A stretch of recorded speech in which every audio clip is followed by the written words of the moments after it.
Hello, everyone. Today we are going to have a lot of fun. A lot of fun on this show, the Chillin With The Villain podcast, as we review Who Killed WCW Episode 2.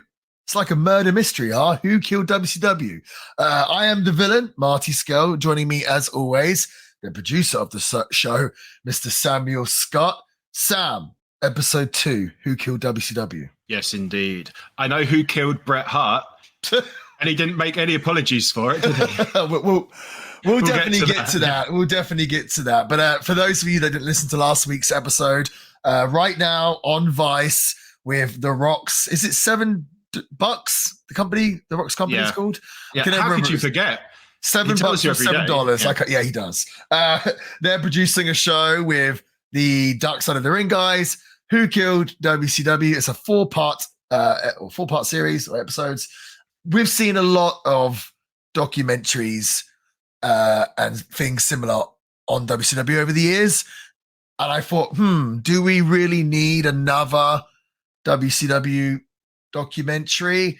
And obviously, with this coming out, I was like, okay, we'll watch this and we'll see if we do or not. Let's see if they can tell us anything that we don't know already, or are they just going to be repeating history like they have been for the last 25 years now. Last week we did review episode 1, and unfortunately, in my eyes, I thought, kind of just talked about and told us all the things that we've already been told hundreds of times before, but I was still relatively optimistic about episode 2.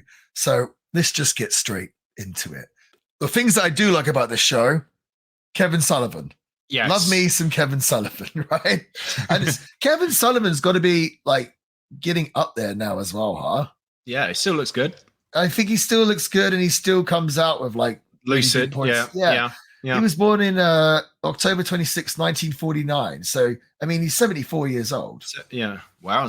Yeah. So there was one thing that Kevin Sullivan said, which was actually on last week's show, and I wanted to bring it up, but they showed a repeat on this week's episode. They do have a lot of like, what happened last week? What's going to happen next week? A lot of that. And we discussed about going into the commercials every 3 minutes or so. It's a little repetitive. Bit much. Sullivan did say that Hogan's was the biggest turn in the history of wrestling. And I've always kind of believed that. I can't really think of anything that is comparable, do you, to Hogan's heel turn?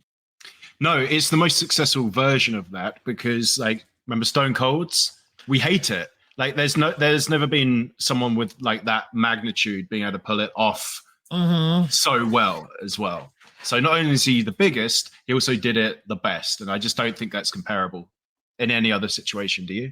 Well, obviously people compare Hogan and Austin a lot. And that is normally one of the points I make where I say, well, Hogan had the greatest heel turn of all time and Austin had the worst heel turn of all time. But was Austin's heel turn bad because Austin is so good? You know what I mean? Like, does that make sense? Like, he was never supposed to be a heel type thing. Is the argument, well, if he was a good enough performer, he would have made it work. But I guess none of us are going to, doubt Steve Austin's talent as a performer. But yeah, I mean, in terms of Hogan, I can't, top of my head, I guess another big heel turn, I think, which was, had some impact, I would say would have been Triple H's in 99. I think that's kind of fair to say, right? Yeah. I mean, nothing I still don't think it's Hogan comparable. Yeah. It's not comparable. Or maybe Vince McMahon. Again, not comparable, but big heel turns. Big heel turns, yeah, for sure. Sergeant Slaughter turning his back on America. Oh, that was rude of him. But I mean, back in the day, Larry Zbyszko and Bruno Sammartino, and I'm sure, in the 70s and stuff, but in this modern day and age, can you even think of, I tell you one, a big one, Roman Reigns. Okay, yeah. That changed a lot. That did change a lot. Good one. That's probably up there, huh? For people who are listening, there was a little smirk on Marty's face when he said that. So you're pretty proud of thinking that one up, aren't you? Little smirk.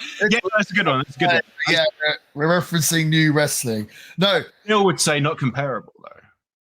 To the Hogan heel turn. You know what, actually? I would say it wasn't as big, but you could kind of compare them, I'd say. Okay. Because and Hogan heel turn led to the change of the business, the NWO, which led to the Attitude Era, etc., etc. Roman's heel turn, kind of like how well WWE is doing now and all the success that WWE is having, seems like it kind of started from Roman's heel turn. Even though I think Roman's heel turn started during the pandemic, but things the last year or two for WWE have just been doing really picked up. Yeah, right. It kind of all started with the whole bloodline thing, I feel. So yeah, that's fair. Yeah, I'll give you that. I think so. Well, this show starts off so we're in the height of WCW in 1997. Bischoff says that he built up so much equity with the audience with the NWO. And I thought, you know what?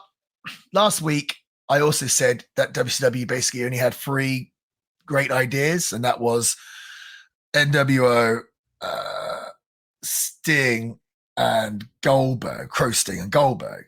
Then I felt, you know what? Maybe that's not fair. And I thought, well, the cruiserweights as well, right? That was an amazing. Then I started thinking, and just the way that Nitro, WCW basically invented the way that we do wrestling TV now.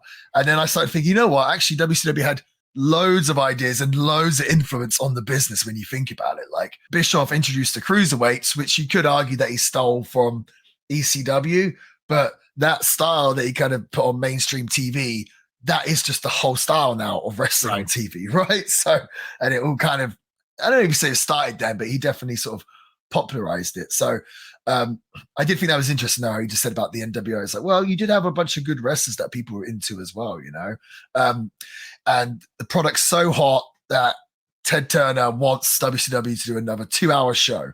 Was it Ted Turner or was it was some executive? It was the head of Turner Sports. It wasn't Ted Turner himself.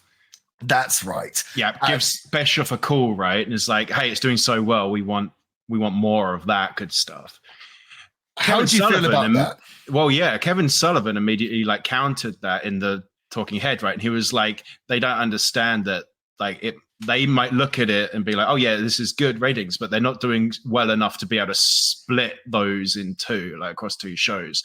So last week you said Who Killed WCW? The real answer, well, you said Vince McMahon, but you said the real answer is Turn. I think you said, who got it right? Somebody said that in last week's episode. Well, just Turner Broadcast, yeah. Really. The executive is Turner. Yeah, Turner Broadcasting. And I feel like this is the start. So it took us to episode 2 when Kevin Sullivan said that that's setting the seeds to kind of maybe they're going to present Turner as the fall guy. Not Ted Turner, Turner Broadcasting as the fall guy on Who Killed WCW. And then I felt like they lent into it this episode, but we'll get there. I kind of agree with Kevin, but who knows? Well, because you've seen a million WCW documentaries and I haven't, but. Well, so WCW, I think in 98 started becoming a 3-hour show, which is what Raw is now, funny enough. And then they added another 2 hours. So then it's like now you're asking the audience to watch 5 hours of wrestling a week. Plus, they said they had Worldwide on Saturday. I think that was another hour. And then if they had a pay-per-view, and pay-per-views typically be nearly 3 hours as well. That is so much wrestling a week. And it's so funny how, back then it seemed like a really bad idea. And, you could argue helped contribute to the death of WCW. Yet here we are in 2024 and the 2 major companies on TV both have 2 kind of major shows, right? Yeah. Raw, SmackDown, Dynamite, and Collision. Right. How do you feel about that as a whole? I mean, I'm going to predict and guess that you may prefer a promotion just to have 1 TV show a week, right? Yes, Sunday Night Heat. Yeah, It's I only watch Raw. It doesn't mean I don't like SmackDown. I just can't have the time to commit to all of that. So I just pick one. And I don't think I think that's the majority opinion, honestly. Not Raw necessarily, but just I don't have all the time in the world. I'm going to pick one. It is so hard to try and, just do 2 hours or 3 hours a week alone of one show. And you're trying to make that the best possible show. But then to have to do it again, a few days later, it's just, dude, when I used to write TV for Ring of Honor, they are 1-hour episodes. And right, people don't think about this as well with I've kind of discussed on the show before, but with booking shows, there's so much other stuff to consider, whether it's like logistics, whether there's just so much stuff, right? And I found that very difficult working with, 1 hour a week and at a smaller company, you could say. So trying to do this for WCW or like now with AEW or like WWE do it, but they have got whatever it is, 50 years of experience and a monstrous team doing this. Do you know what I mean? Yeah, so Bischoff was split between the two, right? He had to do it all. And I guess we see parallels now with Tony Khan, I guess, with AEW. But yeah, that must have been absolutely overwhelming. I mean, he hinted at that, like the stress that put on him pretty quickly. And he also continued this narrative of, okay, I got Thunder. That's why I brought Bret Hart in. And he always says that. And I kind of get it. But I feel like you brought Bret Hart in because he was like one of the hottest talents in the world. Because he's Bret Hart. Right? Yeah, exactly. I just think it's like, no, well, you brought him in and thought, I could use him on Thunder, but it wasn't like the reason why you brought Bret in, was it? Was it? I don't think so. Yeah, well, he made the claim that in order to differentiate, to get people to watch both episodes, it has to be different enough. So he's going to have a different set of wrestlers. And if someone like Bret Hart is just around and available at that time, it's just, I guess, in his mind, he's like, oh, this is perfect. Killing two birds with one stone. Did he say that, though? Because the thing is, Nitro and Thunder, they weren't necessarily different rosters. No, well, to start, he said it was supposed to be. But then when he realized that idea was starting to go a little bit tits up, he starts bringing all of the guys, co-mingling, and then it just becomes the same show twice a week, and then people get burnt out. Well, here's the thing as well. We've signed all these top talents to big deals. A lot of them have taken these deals because they're like, and you have to work 1 day a week or a lot, less the schedule than the WWE. Right. Then, they're getting paid this amount of money, and then you tell them, we're going to add an extra TV day in a week. That's doubling your workload. Well, yeah, exactly. Yeah. So I'm sure guys either said no, or they said, okay, I can do it, but we need to renegotiate. Do you know what I mean? So why would they just be like, okay, I'll do that? They're not going to do that, are they? No, they're not. That's another possible thing that WCW invented that's wrestling today. Like, that's essentially, until it wasn't, a brand split, right? Two different sets of wrestlers. And now we expect I don't remember them ever really doing that. Okay. So if it did happen, it obviously didn't last long. Yeah, I feel like it was very obvious, I think, early on that Nitro was still the flagship show. But then I guess more towards the end, it was just the shows completely intertwined. Like they just felt the same, I guess. Right. Everyone here does kind of put over Bret Hart, whether it's Kevin Nash, Conan, Booker T did. And then Bischoff reveals that Bret was getting paid $2.8 million a year, which back in 1997, 98, pretty insane. And that's crazy.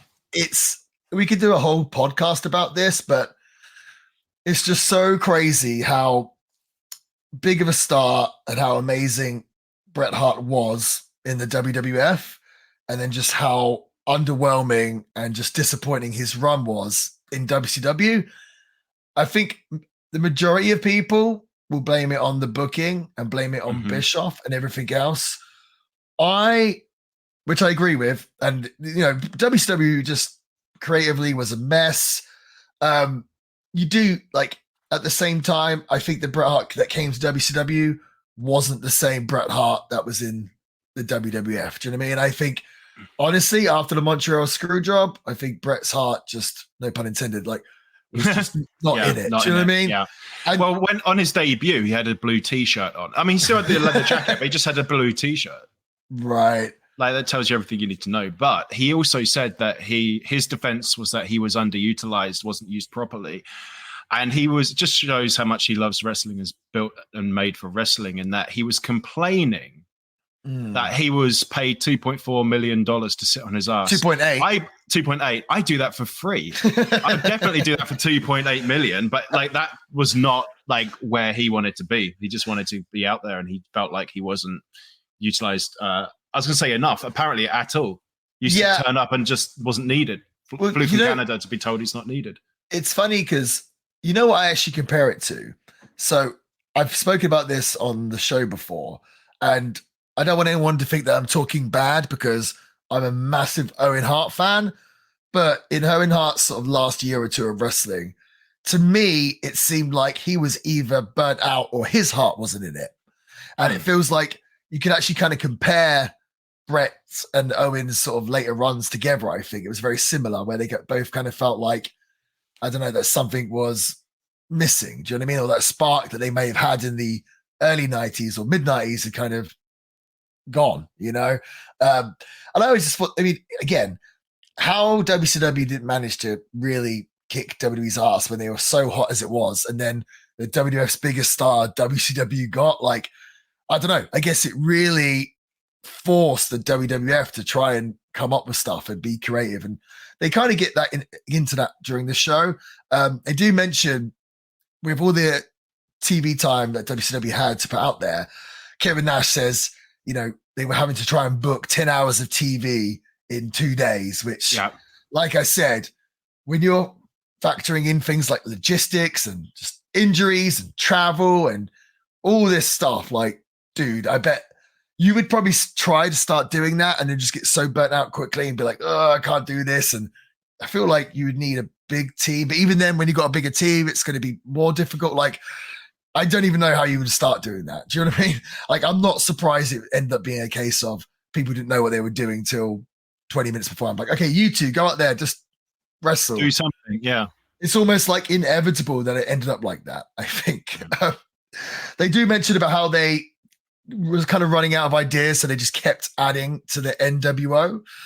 This is another sort of narrative which I find funny in these documentaries that they've sort of people have kind of pushed, maybe not on purpose, but I've seen this in, you know, different shoot interviews and whatnot, where they say, oh, the NWO, it kept growing. So then you had the NWO Black and White, you had the NWO Wolfpack, then you had the LWO, right? And it's like, the way they talk about it, they try to make out like the LWO was a part of the NWO. Right. When it, like, my understanding was that it wasn't. They were just doing a parody of the NWO. Right? Like a pastiche. Yeah, that's how I read it. Yeah. Like they're just doing that. They just took it because it was working and did their own, you know, they just like copied it. And but it was a parody, right? Yes, for sure.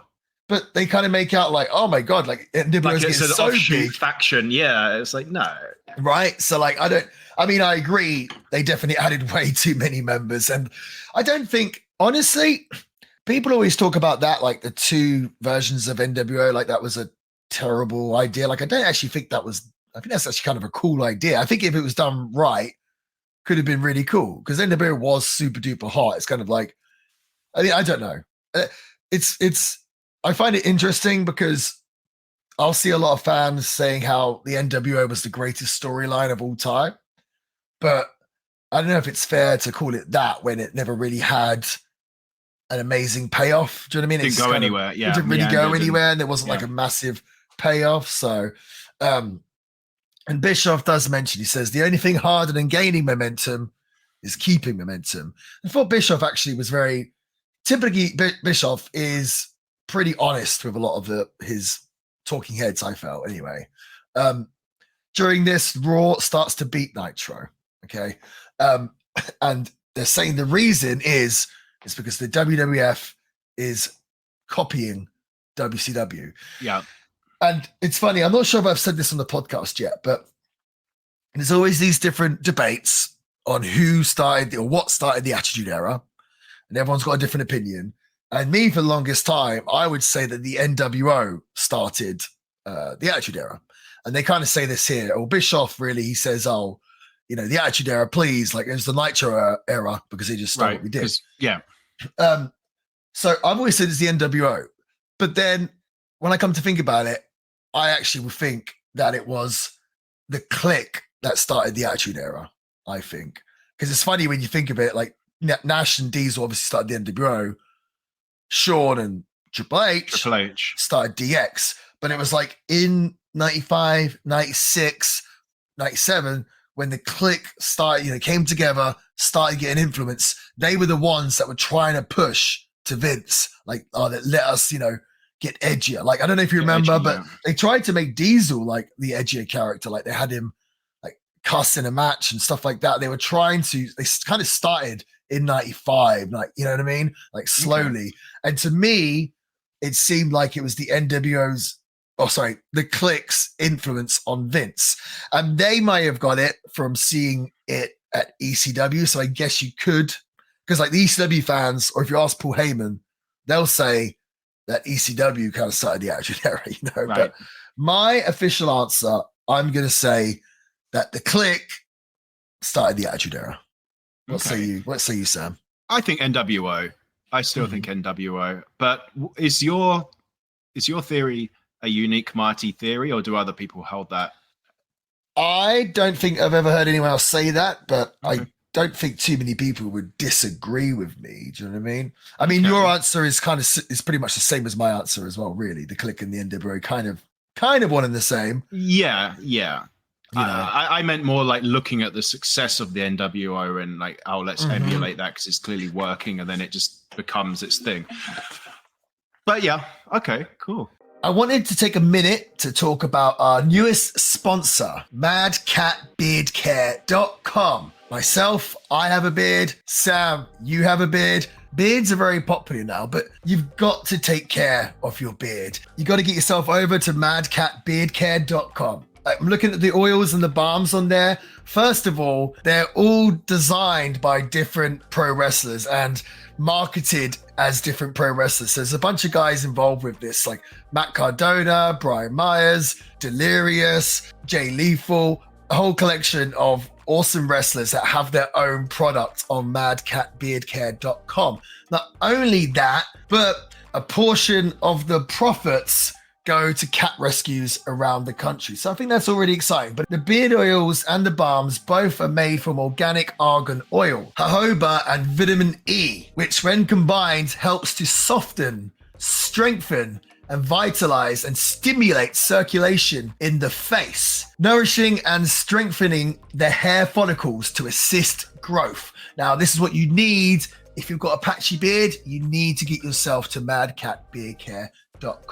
The balms also include the same oil and mixture as the oils, but he adds the shea butter, which helps alleviate itch and irritation to your face, while also helping control pesky stray hairs by allowing you to style them into place. He uses local organic beeswax that helps to get more of a hold to your style. So you got to look after your skin underneath your beard just like you do your scalp. Like, these aren't things that you can neglect. And that's why we've teamed up with madcatbeardcare.com. And right now, just for listening to the show, you can get yourself a whopping 15% off products at madcatbeardcare.com by using the code VILLAIN. That's 15% for the promo code VILLAIN. That's VILLAIN. Pick yourself up the Villain's Curse, my own beard oil, my own beard balm. That's exactly what I use every day on my face to make my famous beard look beautiful. You can do the same thing too. So last time I'm going to say it, get yourself over now to madcatbeardcare.com. Promo VILLAIN. We're introduced to Bill Goldberg. And actually, this was something that I don't think I knew. Maybe I did. But Kevin Sullivan says that he gave Goldberg the short black boots and the black trunks and the fact that he did not talk. Essentially, Goldberg was based off Mike Tyson. And it is quite funny, really, isn't it, when you think about it? Because we know that wrestling is a work, or whatever you want to call it. And it's like, yeah, in MMA, every now and then, a fighter will come along that goes undefeated, and it's like, whoa, and it draws money, right? People are like, oh my Lord, like, this is awesome. It happened with like Conor McGregor and Ronda Rousey. Ronda Rousey did, yeah. And it's happened in boxing as well, obviously. But then obviously it comes to a point where they end up losing, right? And that's kind of gone. Yep. And it's like, but wrestling is a work. So it's like, you can just have a wrestler where his gimmick is like, he's the best. Do you know what I mean? And that's like essentially what they did with Goldberg. Just like, it's like, how did no one else really do this before? Did they not with Hulk Hogan? I mean, it wasn't his character. Like, it wasn't. But it wasn't baked into his character. He was just, no, exactly. I mean, Hogan, obviously didn't do a lot of jobs, and WWF was a babyface territory, so Hogan was the champ on top. But like, Goldberg's literal gimmick was like, oh yeah, like he He's the best. He doesn't lose. Yeah. It's a funny one, Goldberg, because it's like, yeah, he didn't really know the ins and outs of wrestling, but yet he was just so talented in the sense of just the whole overall package. Size, the intensity, the charisma, the agility, everything with Goldberg. I think he was kind of like a once in a lifetime type talent. Do you know what I mean? Yeah. Well, I'd also say Brock Lesnar is the same. Well, Brock 100% is the same. Yeah, absolutely. But I don't know if Goldberg gets the same sort of praise as maybe a Brock Lesnar. Maybe, well, we do get a lot of bitter Brett in this episode. And in fact, Salty Brett, the adventures of Salty Brett. Salty Brett. In fact, Dark Side of the Ring, I don't know if you saw it, but they put out a reel on Instagram, and it's just all clips of Bret Hart just burying everything, and it's literally just like him going like, stupid idiot, so fucking stupid, like they knew nothing about wrestling, just like you should. But he's really funny, and everyone, I feel like everyone's kind of, they've jumped on the bandwagon like us. They love a bit of Salty Brett, but Brett does not love Goldberg, if you didn't know. No. And Brett does say, he says Goldberg doesn't know it's pretend. Goldberg didn't pay any dues. Yeah, I mean, the kick that Goldberg gave to Brett, obviously, pretty reckless. Well, yeah, I mean, I've seen them talk about it more in depth. One thing I didn't realize until like later on is in that match, Brett goes to do the figure 4 leg lock around the post. And when you do that, you need the guy to kind of hold you so you don't fall back and bash your head. Yeah. And Brett told Goldberg about it, and of course Goldberg didn't grab Brett, so Brett rocked back and hit his head, and so I guess he was already kind of dizzy, whatever you want to call it, disoriented, and then he took the kick.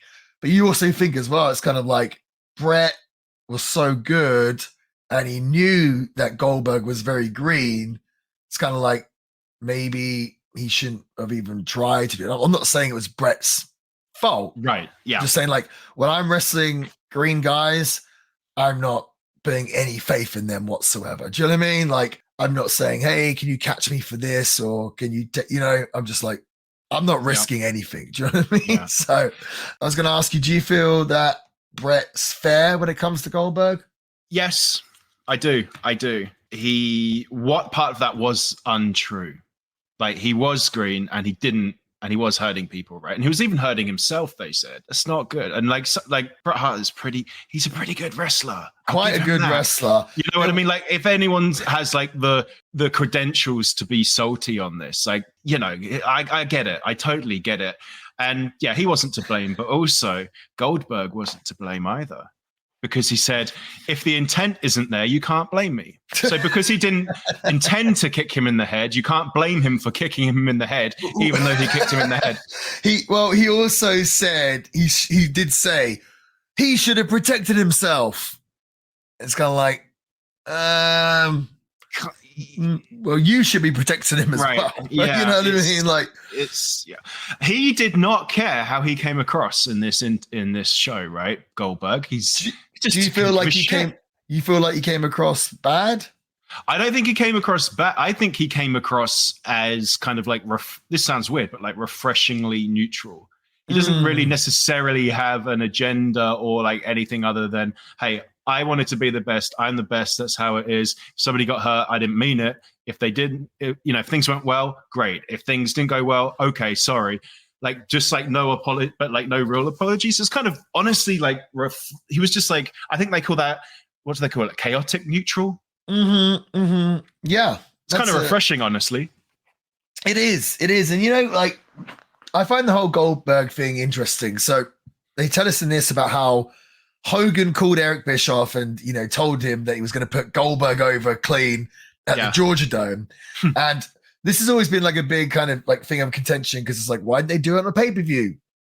And I guess the story is that Hogan saw that the Georgia Dome show had already sold like a whole bunch of tickets. So then kind of wanted to main event it, maybe to make it look like he sold the house. This is all very sort of anti-Hogan narrative people sentiments, out there. Like it's funny because it's almost like, what if Hogan was being genuine, like, oh, I want to put over this new kid or whatever.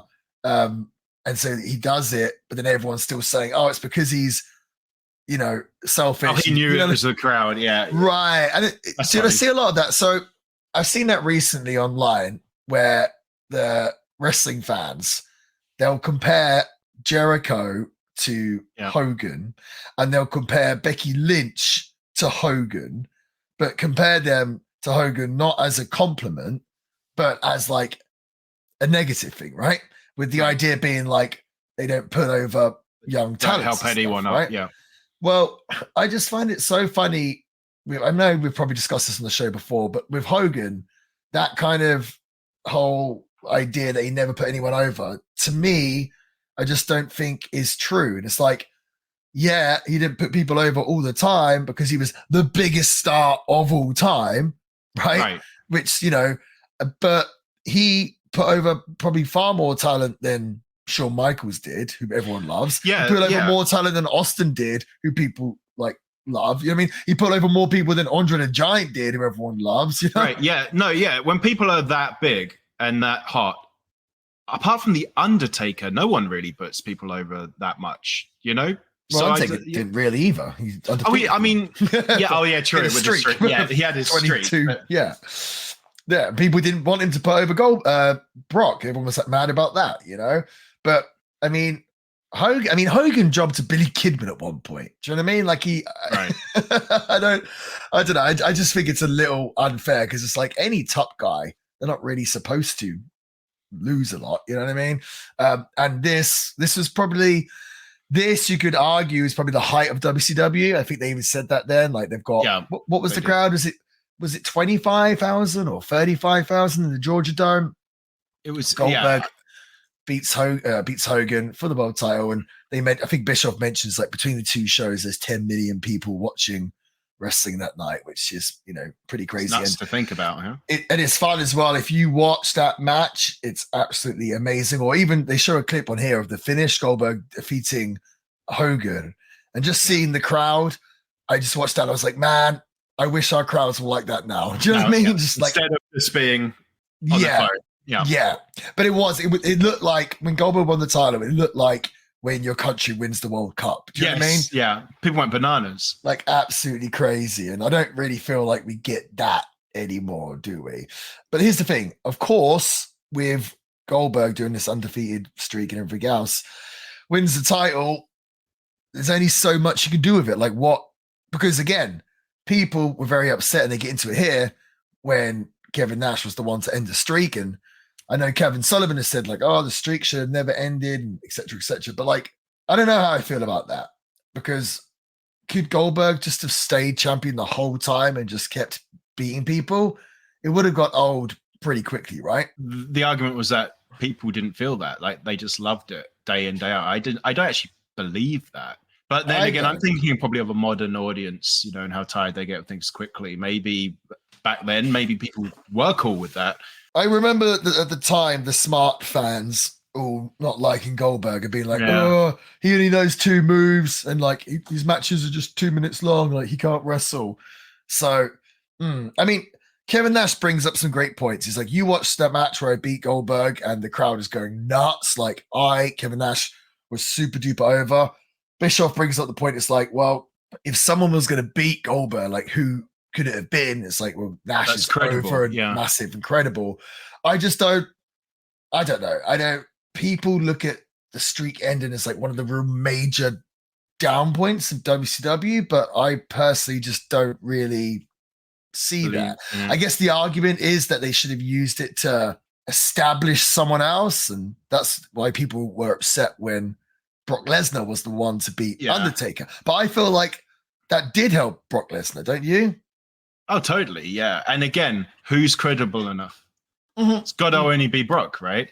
They insinuated in this episode that Kevin Nash kind of not did it for like selfish reasons, but he was helping Bischoff at least like with booking duties, right? And then the moment he does that, he's the one that finally enters the streak. They're kind of implying that he did it for like ego or selfish reasons.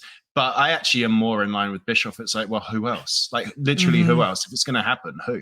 Well, I think what one of the big issues was, or what I did not agree with, and normally, like I said, I really enjoy Kevin Nash, but so they had Nash defeat Goldberg just to then, was it like the next week or whatever, to end up giving the belt to Hogan with the finger poke of doom, which were reviewed on the show, by the way. Go back in the archives, the finger poke of doom episode.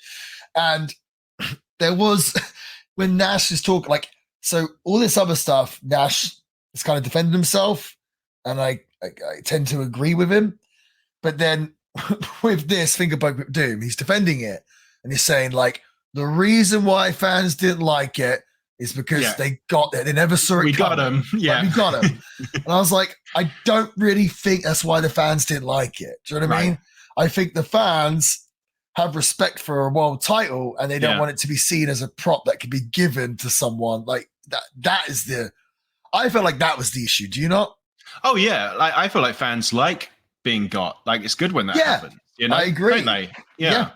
I think he was off base on that one. Yeah, totally. I think he was. I don't like. He's like, Nash, you're smart enough. Like, that's not why the fans didn't like it. You know, I got work, damn it, boo.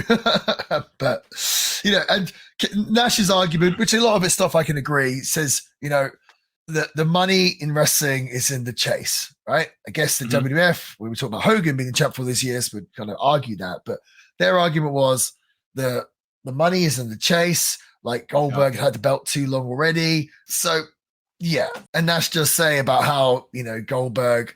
So actually, maybe Goldberg tells a story where he's wrestling Scott Hall. And I actually don't think in fact, no, I did know this, but maybe I forgot. Hall and Goldberg are wrestling, and Goldberg messes something up. And Hall says something along the lines of like, what the hell are you doing, man? And Goldberg, you know, to be fair to him in this show, says like, and I didn't know, like, I had no idea what I was doing. I was scared shitless. And it's like, well, can we really just have Goldberg as the champ beating everyone if that's, you know, how it goes? It doesn't, Right. And I think it's Nash that says it. It's like, if you can't do that, as in like work, like, it's like, then you can't be a top guy. And I think that's kind of fair, huh? I think it's fair. I totally do. Yeah. I mean, there's no doubt that Goldberg was a draw and people liked him, and maybe like, you could say like that's all that really matters at the end of it. It's like, that's right. But also at the same time, we do need someone that can do main event matches and look after our other $1 million main event talent as well. Right. Yeah. So, yeah. Bischoff says there's never been a top talent in wrestling that's not been a politician, which I would probably absolutely agree with. Probably other than Rey Mysterio. I feel like, and it's like, I think wrestling fans talk about wrestlers being or playing politics or being politicians like it's a bad thing. Right. Do you know what I mean? But a lot of the time, really, it just means you as a wrestler selling yourself or sticking up for yourself. Do you know what I mean? I don't necessarily think it's being a politician, you know? Yeah, I mean, totally. Like, it happens in office. There's office politics.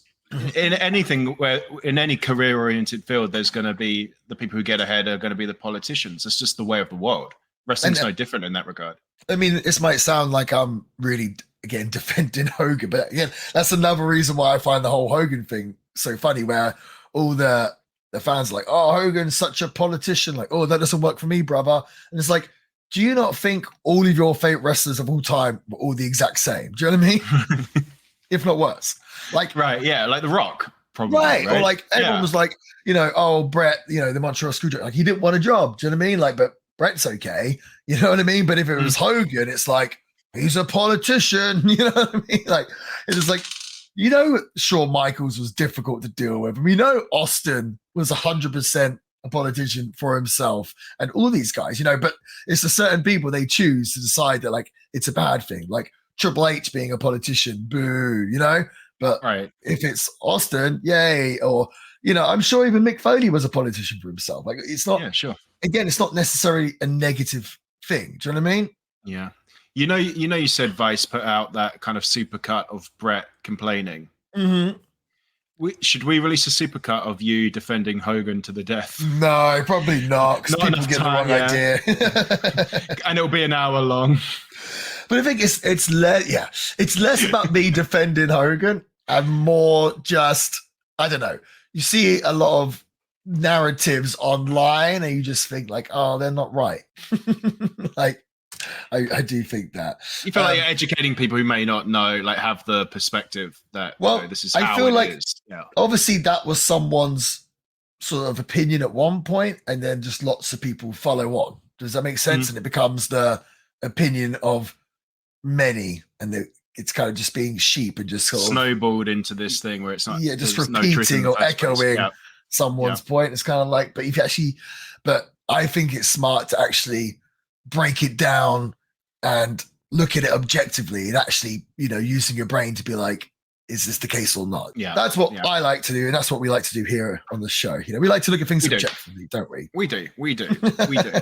You love Hulk Hogan. That's absolutely fine. Would you drink Hulk Hogan flavored beer? I don't really drink anymore. So no, me neither. Why are you asking?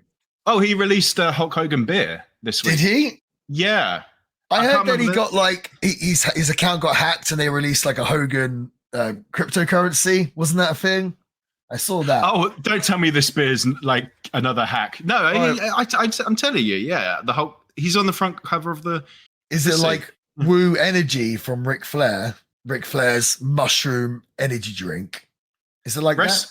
It's real American beer. It's called. It's got Hulk on the front with the American flag. Wrestling legend Hulk Hogan is hoping to unite the country with the launch of real American beer, a premium American-made light lager.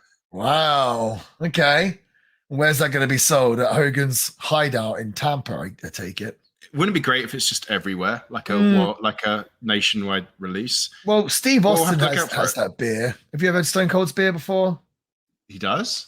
Oh, yeah. He's had that for years. Oh, no, I didn't know that. Yeah. Oh, so this is not a new thing, like it's been done before. Oh, that's not as interesting. Well, it's I'm going to say this wrong. El Segundo. I actually went to the El Segundo place in LA. Broken Skull beer. Yeah. There we go. It's his own beer. Okay, well, we should do a taste test between that. Well, I was going to say we should do a taste test between that and Hulk Hogan's beer to see which one tastes better. But these are American beers.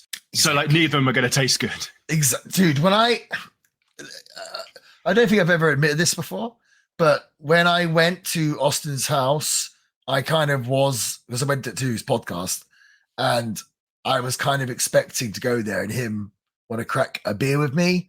Right. And he did not, because I think at that point he was not drinking. So, and I was because people asked me, like, oh, did you have a beer with Steve Austin? I'm like, no.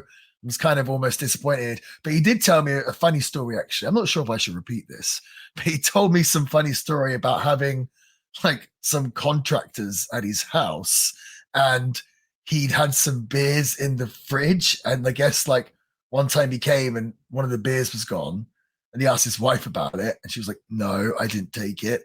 And I guess someone of the contractors had helped himself to a beer.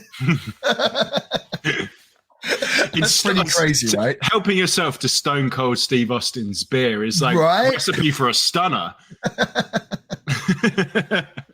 Jeez. Except for Samuel Adams, I'll say. Except for Sam Adams, that's a pretty good American beer. Okay, well, you can stick with that. I'm backtracking now. I'm scared. You are. The Finger Poke of Doom, the night of that was the same night as Mick Foley wins the world title, which WCW spoiled. We've also discussed that on the show before. Yep. We reviewed the Nitro episode of the Finger Poke of Doom. We should have also reviewed that night's Monday Night Raw. We haven't done that yet, have we? No, we haven't. Maybe we should do that. Yeah, a companion piece. But we should have done it like... years ago. Yeah. Oh, well. That's all right. Yeah. Just while we're speaking about the Finger Poke of Doom, I don't think this is one of the reasons why people did not like it, but am I the only person that wanted to see Hogan wrestle Nash? Oh, that'd be awesome, wouldn't it? Right? Two It big guys good, who could probably actually do it. Yeah. Yeah, exactly. I would love that. Yeah. Eric Bischoff does admit to WCW having chronic, dirty, bad finish disease. Yes. Which I completely I fell out of WCW as a youngster just because I was like, it's confusing. I never understood what was going on and was on whose side. It just, yeah, you got to have, I mean, of course you can have a disqualification finish or a count out and stuff here and there, but when it's like every single match, like, yeah, you're like, why am I watching if nobody wins the match? We do see Brad Siegel defending wrestling when someone kind of asks him, it's like, oh, does it bother you how popular wrestling is? And he kind of explains how wrestling attracts the whole families. And we just did the Georgia Dome with 35,000 people, whatever it was, and just sort of showing how kind of popular wrestling had become and how mainstream it was. I think it's Bischoff who does explain that like WCW was never part of the plan for Turner Broadcast and how it was never supposed to be this big deal. And the fact that it was in a primetime spot meant that a lot of people were very jealous and, you know, kind of wanted to get rid of it. They talk about them kind of like, this is the best way to describe it, like kind of cooking the books to make it look like TNT was more profitable, where they're claiming to give like a smaller license fee to WCW. So WCW is like making less money than it probably actually was. I don't know. It all seemed very like, when you hear this stuff, you're like, dude, like people clearly are thinking that, Turner, like, but these like, people are being like, oh, I think the finger poke of Doom killed wrestling. It's like, or WCW. It's like, no, clearly this stuff is like, you know what I mean? Yeah. This like corporate shit. Yeah, yeah. That's crazy. Yeah. They were totally cooking the books. I mean, if we're led to believe what Bischoff is saying is true, then yeah, they're totally cooking the books. Yeah. Trying to sink their own ship. It's bizarre. Yeah, so WCW was originally on last week's episode, wasn't it? Just because Ted Turner wanted it. Yeah, basically. Right. And then it got bigger than it should have been in the corporation's eyes. Yeah. Yes. Yeah. Yep. Totally. There was a bit of a DDP lie. He says everybody was making 7 figures plus. I was like, I don't think everybody was, but they like the top guys. I'm sure you may have been, and your friends. Yeah. I'm sure DDP was, but yeah, it's like everybody. Bret Hart says there will always be a little bitterness about that time period. Only a little. Only a little. But straight after that, he says they killed me off on purpose. So maybe just a little bit. Just a little bit. He also says, Bret, that he wanted to teach Goldberg how to not hurt people. And he also asked Bill not to hurt him, which he ended up doing. Which went in one ear and out the other, he said. Well, he's like, I guess he's quoting Goldberg. And he says, like, I do this one move where I kick you as hard as I can in the head. And it's like, it is. I mean, it's not great to laugh at because obviously Bret Hart is not my most favorite wrestler of all time, but it's, I don't know. It is kind of, I don't know. It's just kind of funny. Basically, with everything that happened with the Turner Broadcast and then the AOL merger, it got to the point where Ted could not protect WCW anymore, which is where you kind of see the writing on the wall for WCW. In September 99, Eric Bischoff gets sent home, and you could tell by this point Bischoff super duper burnt out, and he'd been fighting constantly with the Turner Broadcast. So again, how can anyone doubt Who Killed WCW? I think this show really is giving us the answer, and you can decide to look at it any way you want, but I feel like this documentary is kind of the sowing the seeds. Like, it's there if you want to look for it, for sure. Yeah, totally. This episode, especially compared to the last one, has really kicked that into overgear, right? Well, it's funny because they've already got to Bischoff getting sent home, and it's like we're only halfway through the series. There's still 2 more episodes. We do see kind of a teaser for next week's episode, and I guess next week I can't wait. We're getting into Vince Russo. Hell yeah! Russo is so funny how he like breaks down words. He has the one quote from Russo, and it's like, "It's a television show." I can't do it very well, but it's like, "It's a television show." I find, here's the thing. Again, like people hate Hogan, hate Nash, hate Russo, hate Bischoff. I just like characters in wrestling. You know what I mean? And like, say what you want about Russo, he's a damn character, huh? You know hell yeah. Right? He's funny as hell. Yeah. Is it wrong that I want my wrestling to be kind of cartoon characters, you know? Like, well, no, because that's what it used to be like in the 80s. Right. I'm like, Doink is literally a cartoon character. Well, that's true. You know, I know Russo is not a wrestler, but just like those big, like larger than life characters. You know funny what I mean? guys. Yeah, Yeah. no, totally. Yeah. You know what I mean? And Bischoff's a good character. Bischoff as well, even. Exactly. Like, yeah, big time. Paul Heyman. All of them, you know, it seems more so back then, like especially wrestlers from the 70s, 80s, 90s, like just big characters, you know. Now people are a little bit more normal, I'd say. I was pretty normal, right? I think so. I think so. So that's something we need to bring back to wrestling. Characters in wrestling? Larger than life characters. I don't know. In this day and age, probably not. It probably offends someone. So yeah, true. Maybe not. But yeah, that's kind of how the show ends. Again, I didn't really learn anything new. It was pretty much of the same. Myself and Sam, by the way, we both paid for the show. So if you're listening to this but you're wondering where to watch it, you can buy the series on YouTube. I think it was $6 for the Something 4 like episodes. So yeah, and I don't begrudge paying that as well. You know, so you made all this effort to make this. Like, I quite like to support the cause. You know, at the same time, hopefully, if they do something else similar again, it might be a bit more revealing than this. Who would you say was the star of this episode, Sam? Honestly, I think it's Bischoff again, 2 weeks in a row. I was going to say that. Yeah, I mean, this was less like week 1 seemed like Eric Bischoff's story. This was a little less than, but I mean, I guess they do get into it, and you know how frustrated and sort of burnt out he got, and the firing. So there's a lot of Bischoff in this. Nash was, he's always funny on this. It is interesting to see the people that they keep going back to, because so like one of the talk, like they have both The Rock and Booker T doing talking heads, but both of them have barely been in the first 2 episodes, huh? Yeah, and Diamond Dallas Page, like, so Conan is on there, but he's in all of the material. Like, if you look there, he's there because it's like NWO, and Booker T, is involved as well. But like DDP is actually kind of, at least up until now, kind of disjointed from it all. Kevin Nash is obviously intricately involved. Goldberg, but Brett. But DDP, no, he's just kind of there. And obviously he's a major, like he's my number, like when I think WCW, I think of DDP. He's one of my favorites. But in regards to as a talking head, I wonder if he's going to appear later. I think so. I think so. The Rock did drop on this episode how he would be at Raw. He said he would wrestle in the opening match and then he would watch Nitro. And he said, we should be doing what they're doing. Like, this is cool or whatever. I think that's probably true. I think. But last week Conan was doing the opposite.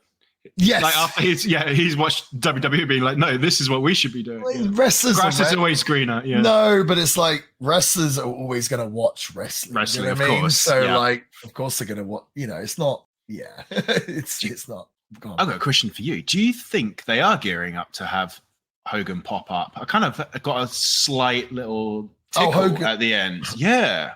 Oh, I feel like if they had a Hogan interview, they would be front and center, blasting it everywhere. You reckon? Yeah, I think maybe. so. Maybe. I wonder why they didn't have Hogan for this. He was too busy promoting his beer, I guess. I don't know, but it's kind of. There must be a reason, because if they didn't want to do it, like, which is fair enough. But I feel like they're kind of bury him more on the show if he didn't want to do it, because he's not there to defend himself. And they're not really, are they? Well, it's last week. It sounds like I'm the biggest Hogan fan now, which is not necessarily the case, but I made the case of the argument last week that Hogan more made WCW than killed WCW. But there are probably a lot of people that will put the blame to Hogan, which I kind of feel like that is a kind of a weak argument, huh? There's nothing really so far in these first 2 episodes that points to Hogan being the reason why WCW died, other than Hogan. Well, the Finger Poke of Doom, Hogan having creative control, and I guess the match with Sting with the bad finish, Oh, yeah, I forgot about that. Starcade? Yeah, Starcade. Yeah. But you had to have Hogan in the first place to get that massive match. Right. So it's like, you know what I mean? Yeah. Yeah. But no, I would have liked to have seen a Hogan talking head. Yeah, for sure. I'd love that. I think it's the only thing this thing's missing. Now, you say the last episode and this episode, you're saying, I'm watching it, but I'm not like learning much. Well, with my murder mysteries on YouTube and my murders on YouTube, I will watch a different person talking about a murder that I've already seen someone else cover, because we'll get different like perspectives or just different styles. Do you think that's why you're still, apart from the fact that we're covering it for the podcast, we have to watch it. Do you think that's why you're still watching it? Because at least it's a different style. People like the Vice brand of Vice style, and like, doesn't really matter, does it, that you're not learning anything? Well, it's not even necessarily that I'm not learning anything. I would happily listen or watch people talk about stuff that I already know about loads. I would just like to hear some different perspectives, or like, and that's kind of what we try to do on this show. I try to take like, there'll be a sort of general consensus that most people agree on, and I'll try and be like, hey, but have you ever looked at it from this angle, from this way? Do you know what I mean? And on here, for example, there's the old thing, well, the NWO started off great, but then they just added too many members and it watered it down. Like, that's the sort of opinion that loads of people share. I would quite like to hear someone say, oh, I thought it was awesome they kept adding members because of this, this, and this. Do you know what I mean? And just like different, not saying that's right or wrong, just when you keep hearing the same things, you're kind of just like, you know what I mean? Yeah, if we did have sense? Hogan on there, you'd get some alternative opinions for sure. That's probably why he's so needed. Mm-hmm. I mean, yeah. I at the same time, I guess I did kind of bury Nash for kind of defending the finger poke of doom, but I've heard him like defending that stuff before as well. Right. Yeah. And when he's defended it, I agree with him in a sense. Like when they're like, it was just an episode on TV at the end of the day. It wasn't that big a deal. Like the hardcore wrestling fans online hated it, but the general viewer probably just saw it and was like, that's weird. And that was a silly episode of my show. Right. Exactly. So that part I do agree with, but the fact that he's like, yeah, it's because we got him. We want him. But no. He's great though. I love Kevin Nash. He's awesome. I love Kevin Nash. He lives in Daytona, We should go visit Daytona. We should go and say hello, yeah. I'd love to. I saw Nash. When did I last see Kevin Nash? Maybe in Baltimore. Is that a convention? Or maybe it was New Jersey? I think it was New Jersey. But it's always very nice to meet Kevin Nash. Always says hello. And I just think that's really, really cool. Because when you think of cool, I was thinking this, for some reason, I was thinking about this the other day, like the coolest wrestlers of all time, or like what wrestlers are cool. And in this day and age, there are wrestlers that like, I think nerds might think are cool, but like I don't think are cool. And it was making me think about wrestlers back in the day who were actually cool. Yeah. And I don't think, in my opinion, I don't think there's any cooler wrestlers than either. I think number one actually is Scott Hall. Scott Hall and Kevin Nash. Also Kevin Nash. Like, is there anyone cooler than either of them? I don't know, huh? No. Like the NWO as a whole was cool, and I guess you could argue like Steve Austin was cool, and The Rock, I guess you could argue, but The Rock's not so cool anymore, huh? Like, right. I mean, he's an older man now, I guess, but Nash, even being the age he is still cool as hell, huh? Oh, totally. I agree with you on that one for sure. Yeah, he's always came across as like a cool dude. Yeah, like always from day one. Yeah, 100%. Yeah, 100%. So, like I said, I'm not learning anything new from this, but I love listening to guys like Bischoff, Kevin Sullivan, Nash. So for me, it's an easy watch. Yeah, 4 episodes, cost us like $6. Not bad, value for money. Cool. Yep. Good production, honestly. I wonder how they clear this with WWE getting all the footage, I don't know. It's a great question. Because when you watch... Because they own all the WCW footage, don't they? They do. Yeah, but they do show footage, right? Because in like Dark Side of the Ring, they have tons of footage. Like Dark Side of the Ring, they do reenactments. No, this one shows all the footage. Yeah, maybe it's because maybe The Rock, I guess, probably helped a lot. I just think like I'm glad that we're reviewing this and giving it coverage, because I want things like this to do well, because I want there to be more documentaries about stories about wrestling. Yeah, exactly. They're good. They're fun. Yeah, and I fully encourage it. So like I said last week, the wrestling that I like to watch in this day and age is pretty much the shows like this about the past. So, and that's why we have a podcast all dedicated to classic wrestling. Yeah, give the episodes a go if you've got into episode 2 of this and we're still talking about it and it sounds in any way slightly appealing to you. Just give them a go. Give it a go. And also, whilst you're there, give us a follow on the social media at The Villain Pod. We're on the TikTok, the YouTube, and the Instagram. And also, if you really enjoyed the show, if you could please give us a 5-star review, that would really help us out. We'll give you a shout out on the show. We'll read your review out. So it's a win-win for everyone. And it helps us with the algorithm. It helps us build this podcast, this community.